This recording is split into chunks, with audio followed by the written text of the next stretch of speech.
7. Transport. It's half diesel, half electric, that's what I've got. When I come to a giveaway or a roundabout or I'm stuck in queue for traffic, I pull the handbrake on and the engine is cut off. I'm not burning any fuel, not wasting anything else. Which was quite trying when I first had it, because I didn't know if I had to turn the engine on or not starting off. Transport is one of the biggest contributing factors to the domestic contribution to climate change. We never go to just post the parcels. No. Yeah. But we've got round trip rules. So we milk as much as we can out of every mile that we drive. And we drive a tiny car. But it's got a roof rack in case we buy something massive. Yeah, because he's like a little miniature estate, isn't he? It's amazingly capacious considering he looks like a little matchbox. We've both taken up cycling.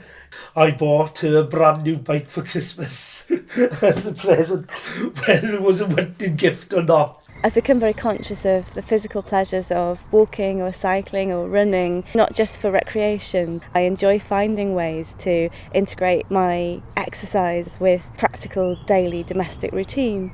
Every Wednesday I cycle 8 miles to a nearby village. I walk to the shop every Saturday to pick up my eggs. I really, really don't want to be pouring fossil fuel into a car. So I contacted a certain local vegetable oil fuel maker called Daniel Blackburn. So since then I've been almost exclusively using veg oil in my car.